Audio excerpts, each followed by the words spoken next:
अब हमारे पास क्वेश्चन है, हमें इंटीग्रेट करना है 1/√9 माइनस 25x²। तो मैं क्या करता हूँ, ये मैंने लिख दिया 1 सेम टू सेम। अब इसमें मैं 25 कॉमन ले लेता हूँ ताकि x² अकेला हो जाए, x² के साथ कोई नंबर नहीं आए। तो 25 कॉमन लूँगा तो यहाँ तो x² बच गया, यहाँ तो 25 था ही नहीं तो कॉमन कैसे आ गया। तो यहाँ पर हम लोग इसको इस तरह से लिखेंगे 9/25, क्योंकि फिर 25 से अगर हम लोग मल्टीप्लाई करते हैं तो 25 कैंसिल हो जाएगा, फिर से 9 हो जाएगा, और 25 को जब x² से मल्टीप्लाई करेंगे तो 25x² होगा। तो मैंने क्या a प्लस बी है। अब मान लीजिए इसमें c कॉमन लेना है, तो c अगर मैं कॉमन लूँगा तो इसे कैसे लिखूँगा, a/c प्लस b/c। फिर c से अगर हम लोग मल्टीप्लाई करें तो फिर a प्लस बी आ जाएगा, लेकिन यहाँ कंडीशन है c 0 नहीं होना चाहिए, ठीक है ना, क्योंकि 0 नीचे में आ जाएगा तो फिर नॉट डिफाइंड हो जाएगा। तो अब ये जो 25 है इसको मैं बाहर ले जाऊँगा रूट के, तो 5 बन गया, 1/5 कांस्टेंट है तो बाहर हो गया। अब ऊपर में बचा यहाँ dx रह गया था, 1 इंटू dx मतलब dx अपॉन ये 9/25 जो बचा, और यहाँ पे बचा x²। तो इन दोनों को देखकर हम लोग फार्मूला समझ सकते हैं, एक फार्मूला यहाँ बन रहा है। कौन सा फार्मूला, यहाँ पर 9/25 को मैं लिखूंगा 3/5 का होल स्क्वायर माइनस x²। तो यहाँ पर एक फार्मूला बन रहा है integration dx/√a² minus x²। a मतलब कांस्टेंट, x मतलब ये x के जगह x वेरिएबल, तो ये हो जाता है साइन इनवर्स x/a प्लस सी। तो अगर इस फॉर्मूला से इसको कंपेयर करें, 1/5 तो पहले से है, तो ये हो जाएगा साइन इनवर्स x के जगह x है, अब a के जगह क्या है, a के जगह तो 3/5 है, तो 3/5 प्लस सी। तो ये हो जाएगा 1/5 साइन इनवर्स 5x, 5 तो ऊपर चला गया, 5x/3 प्लस सी। तो ये हो गया इसका आंसर।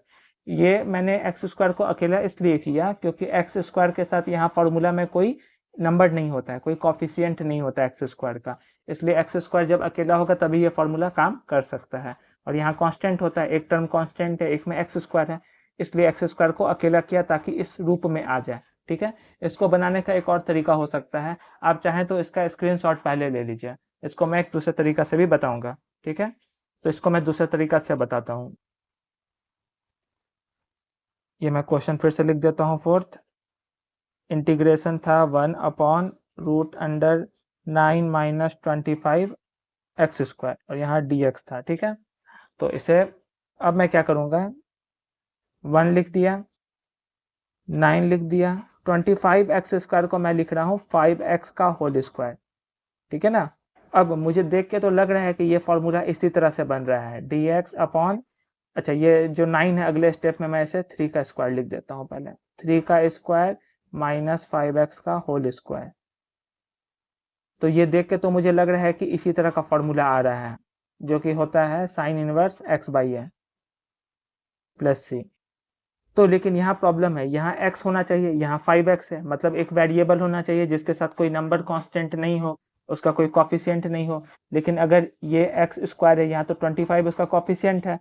अगर 5x के जगह कोई दूसरा वेरिएबल रहता, मान लीजिए t रहता या u रहता, तो t² हो जाता, तब तो ये फॉर्मूला के रूप में आ जाता। तो 5x को अगर हम लोग सब्सटीट्यूट कर दें कोई दूसरा वेरिएबल से, जैसे 5x को मैं पुट कर दूं t, अब t पुट करेंगे तो डिफ्रेंशिएट भी करना पड़ेगा 5, और ये हो गया dx इक्वल टू dt।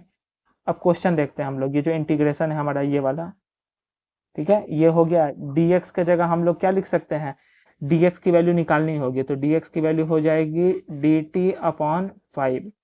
तो dx के जगह dt/5 अपॉन √3 का स्क्वायर माइनस 5x को हमने क्या माना t, तो ये हो गया t²। ठीक है, तो 1/5 कांस्टेंट बाहर हो गया dt/√3 स्क्वायर माइनस t²। तो ये फॉर्मूला बन गया, फिर से यही रूप में आ गया, a के जगह है 3 तो a² मतलब 3², और x के जगह नया वेरिएबल आ गया t, तो t का स्क्वायर। तो ये फॉर्मूला हो गया साइन इनवर्स x/a मतलब t/3 और प्लस c, यानी कि 1/5 साइन इनवर्स t के जगह कितना, t के जगह 5x/3, तो ये भी सेम टू सेम आंसर आ गया। यहाँ एक बात ध्यान रखने वाला है कि 5x को मैंने t पुट किया तो ये डिफरेंशिएट क्यों किया, इसको समझना जरूरी है। अगर यहाँ पे मैं रफ लिख देता हूँ समझने के लिए। अगर 5x को केवल t पुट करते हैं हम लोग तो क्वेश्चन कैसा बन जाता है, ये वाला 3 का स्क्वायर माइनस t का स्क्वायर। और अगर हम लोग dx रहने देते हैं तो इंटीग्रेट नहीं हो पाता, क्यों? क्योंकि यहाँ t में क्वेश्चन है और यहाँ पे भी dt होना चाहिए, या अगर dx होता तो x में होना चाहिए। हम लोग जब वेरिएबल को चेंज कर दिए, x को t के टर्म में चेंज कर दिए, तो यहाँ dx भी dt के टर्म में चेंज होना चाहिए, ठीक है। तो अब dx को dt के टर्म में कैसे चेंज करेंगे, जो पुट करेंगे उसको डिफरेंशिएट करेंगे। तो हम लोग इसको 5 को कांस्टेंट को बाहर कर दिए और हो गया ये x का हो गया dx और इधर हो गया dt। हम लोग ऐसे भी सोच सकते हैं कि अगर इसको हम लोग ये 5x इक्वल टू t को x के रिस्पेक्ट में डिफरेंशिएट करें तो ये हो जाएगा dx बाई dx और ये हो जाएगा dt upon dx। dx by dx तो 1 हो गया, ये हो गया dt अपॉन dx। अगर हम लोग यहाँ से क्रॉस मल्टीप्लाई करें तो 5 dx इक्वल टू dt, तो यही सेम चीज आ जाएगा यहाँ से, ठीक है। तो आंसर आ गया, मुझे उम्मीद है आपको समझ में आ गया होगा। Thank you for watching.